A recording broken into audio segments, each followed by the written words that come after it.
Welcome, incredible mental upgraders, to another transformative episode of Mental Upgrade Podcast. I'm Lina. And I'm Daniel. Lina, I'm genuinely excited about today's discussion. It's about something so fundamental yet often overlooked, the incredible power residing within our own minds.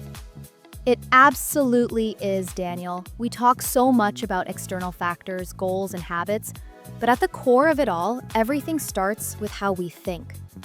Today, we're diving deep into Your Mind is Your Power. Upgrade it. Oh, this is a profound one, Lina, because our minds aren't just passive observers of our lives, they're the active creators of our reality. The way we perceive, process, and believe literally shapes everything we experience. It's like having a supercomputer in your head, and most of us are running outdated software. That's a perfect analogy, Daniel. Our goal today is to show you how to truly leverage that internal supercomputer. We'll explore the undeniable link between what you believe and who you become, and equip you with strategies to identify and dismantle those sneaky limiting thoughts. We'll also talk about the absolute necessity of guarding your mental energy, protecting your inner space from toxic influences and corrosive self-criticism. And perhaps most powerfully, we'll reveal how you can actually step into your desired future by starting to act like the person you already want to be, leveraging the incredible power of emotional visualization. So get ready to take control of your inner world, mental upgraders, because this episode is all about redesigning your thinking for a more powerful, purposeful life. Are you ready, Daniel? More than ready, Lina. Let's upgrade our mind.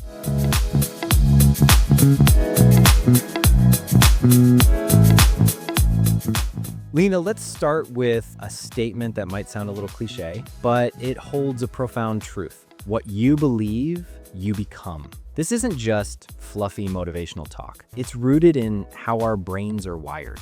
It really isn't cliche when you understand the mechanics, Daniel. Our beliefs are essentially the filters through which we perceive reality. They dictate what we pay attention to, how we interpret events, and ultimately what actions we take or don't take.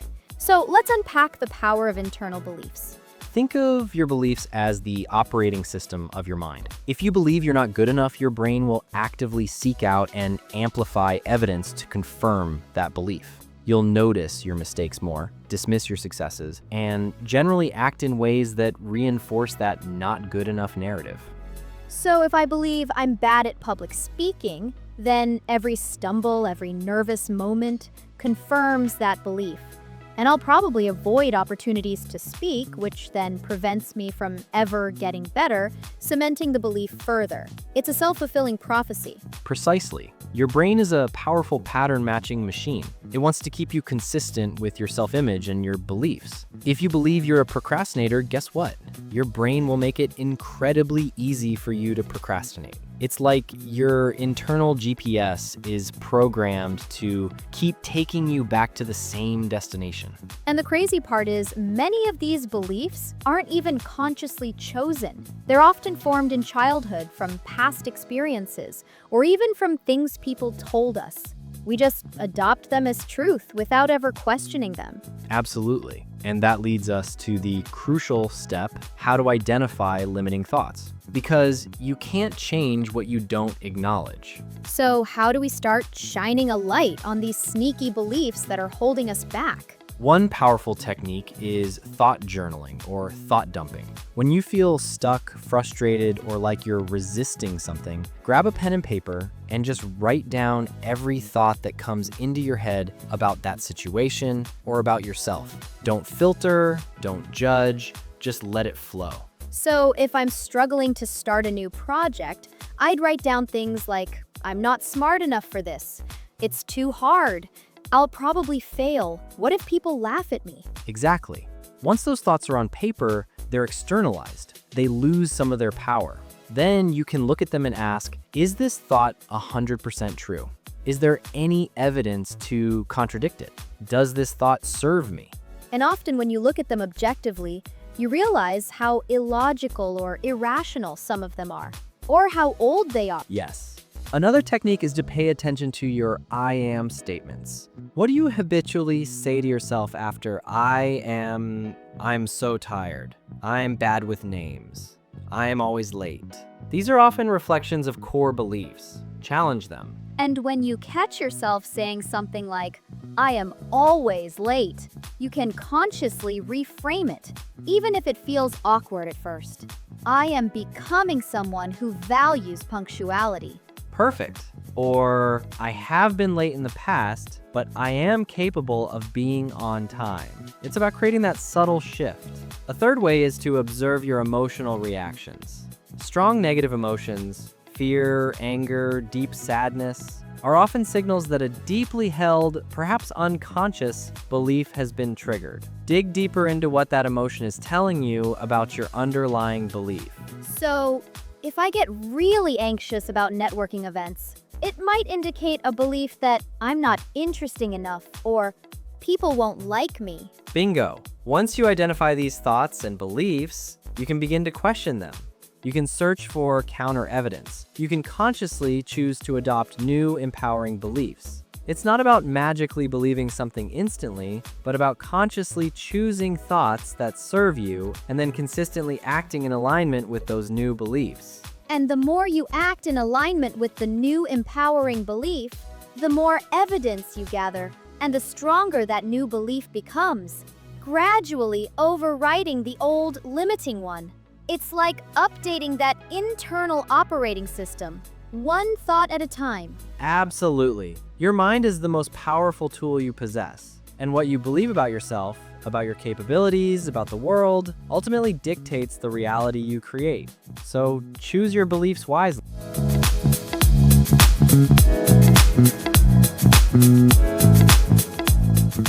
Daniel, once we start understanding the power of our thoughts and beliefs, it becomes glaringly obvious how crucial it is to protect your mental energy. Our minds are constantly bombarded, and if we're not careful, that precious internal space can get incredibly polluted. You are so right, Lina. Think of your mental energy as a finite resource, like a battery. Every negative interaction, every dose of bad news, every moment of self-criticism drains that battery. And most people are letting their battery get drained by external sources without even realizing it. So let's talk about avoiding toxic environments, social media, and self-criticism. The toxic environments. This can be people, places, or even certain conversations. If you're constantly around people who complain, who are negative, who gossip, or who tear others down, that energy is contagious. It seeps into your mental space. It absolutely does. Your brain is designed to mirror and adapt to its environment. If your environment is constantly feeding you negativity, your brain will start producing more negative thoughts and emotions. It's like trying to grow a beautiful garden in contaminated soil. You can't expect vibrant blooms. So, the first step is conscious awareness. Identify those environments or individuals that consistently drain your energy rather than uplift you. And then you have to be brave enough to set boundaries or even remove yourself from those situations. It's not always easy, but it's essential for mental preservation. It's absolutely essential. And then there's the elephant in the digital room, social media. While it has its benefits, it can be a massive mental energy drain if not managed carefully. The comparison trap, the outrage cycle, the constant stream of perfect lives, it can make you feel inadequate, anxious, and perpetually discontent. Yeah, it's designed to be addictive, to keep you scrolling, constantly seeking that next hit of novelty or dopamine.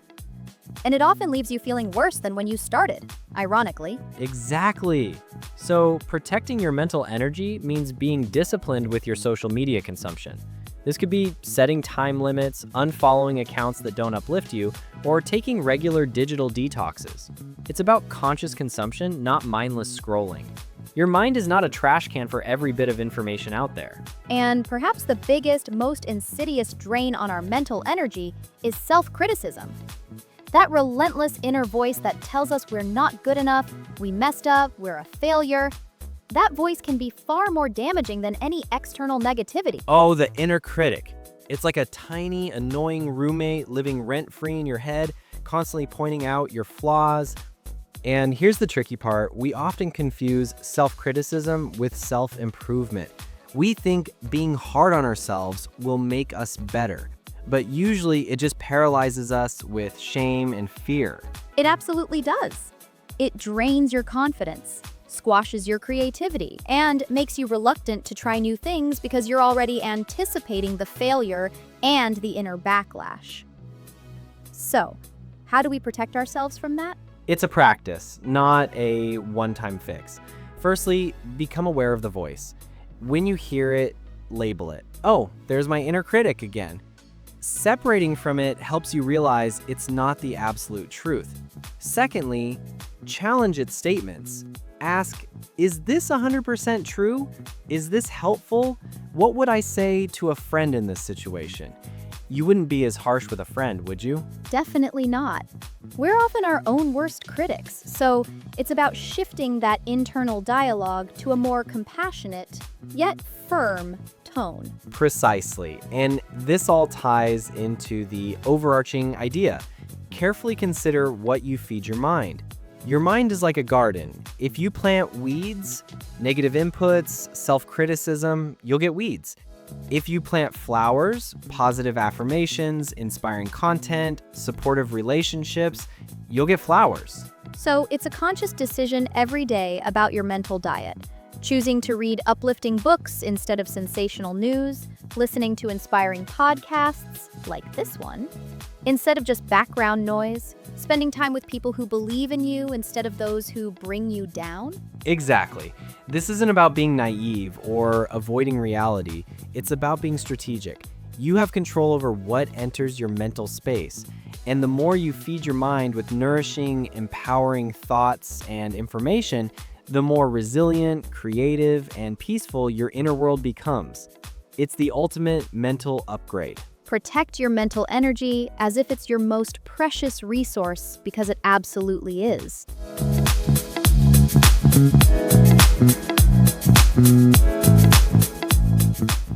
Daniel, we've talked about what you believe and how to protect your mental energy.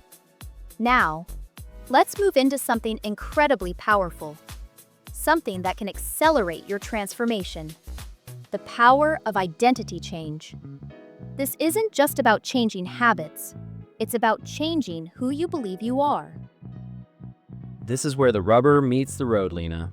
Because behavior change alone is often temporary. True, lasting change happens at the identity level. It's about acting like the person you already want to be. That sounds a bit like fake it till you make it, but I think it's deeper than that, isn't it? It is. Fake it till you make it can sometimes imply a lack of authenticity. What we're talking about is act as if, which is about taking ownership of a desired identity now and letting your actions reinforce that identity. It's telling your brain, this is who I am becoming. Let's act like it. So, if I want to be a healthy person, instead of just trying to eat healthy, I would start acting as if I am already a healthy person. Precisely. And a healthy person prioritizes certain things. They probably plan their meals, they choose water over soda, they move their body regularly. By performing these actions, you're not just doing a habit, you're casting votes for your desired identity. Every action sends a signal to your brain, this is who I am now. So, the shift isn't, I need to go to the gym to get fit, but I am a fit person, and fit people go to the gym. The motivation shifts from external outcome to internal identity. Exactly, and that's a far more powerful and sustainable motivator. If you want to be a writer, you don't wait for inspiration or a publishing deal, you act like a writer now. What does a writer do? A writer writes. So you commit to writing for 15 minutes a day, regardless of feeling motivated. You build the identity, and the identity fuels the actions. And this isn't about grand sweeping changes overnight. It's about those small, consistent actions that gradually align with your new identity. Each small win reinforces the belief that you are that person. And this connects beautifully with emotional visualization, feeling it to believe it. This takes act as if to a whole new level by involving your emotions. It's not just seeing, it's feeling. So, it's not just passively imagining yourself having achieved your goal, but actively stepping into the emotional state of having achieved it? Exactly. Your brain doesn't distinguish perfectly between a vividly imagined experience and a real one. When you emotionally visualize, you're creating powerful neural pathways. For example, if you want to be a confident speaker, don't just see yourself speaking confidently. Feel the calm, the exhilaration, the connection with the audience.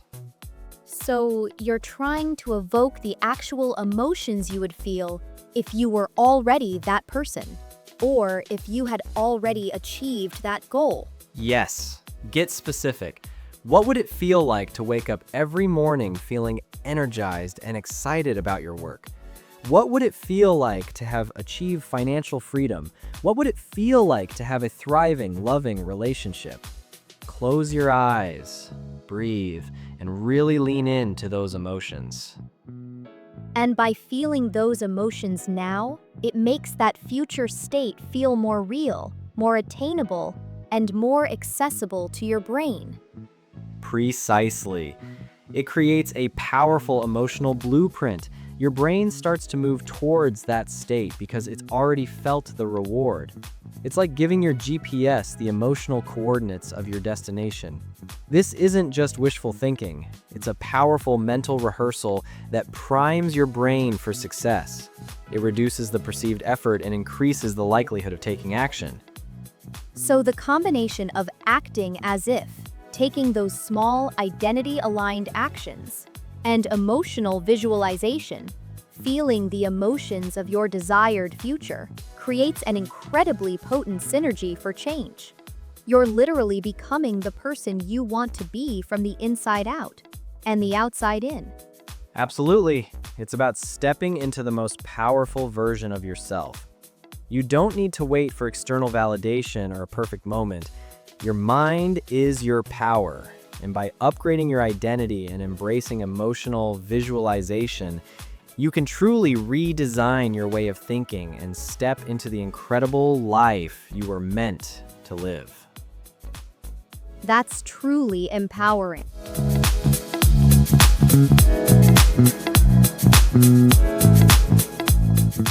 Lina, what an inspiring journey we've taken today, diving into the incredible power of our minds. We've really emphasized that your thoughts are not just fleeting, they are the architects of your reality. We really have, Daniel.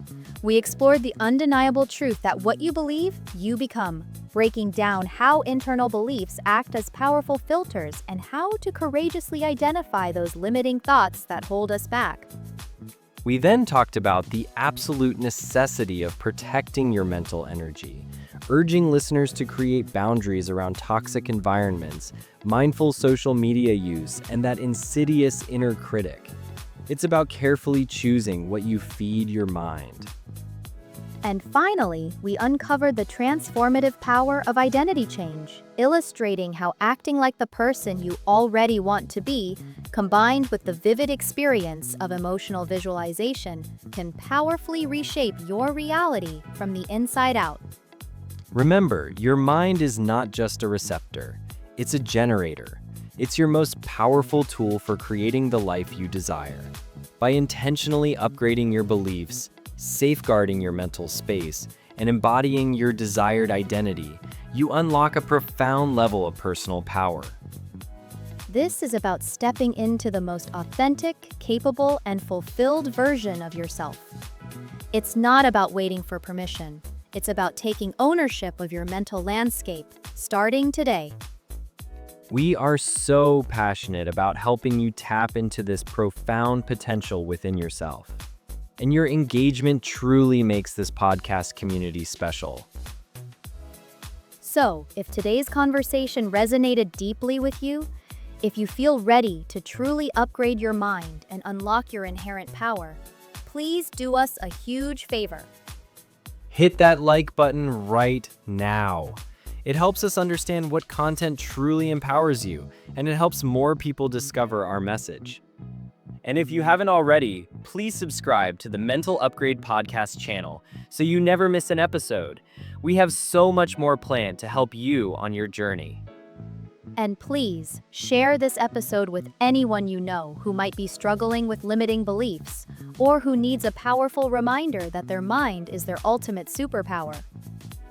Let's spread this message of mental empowerment far and wide.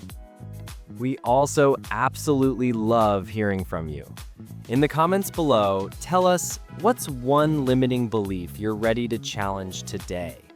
Or what's one small action you'll take to act like the person you want to be? Your insights and commitments inspire us and the entire Mental Upgrade community. Thank you for being such an active and engaged part of our family. We'll be back soon with another powerful conversation to help you continue upgrading your mind and transforming your life. Until then, keep upgrading that magnificent mind. See you next time, Mental Upgraders.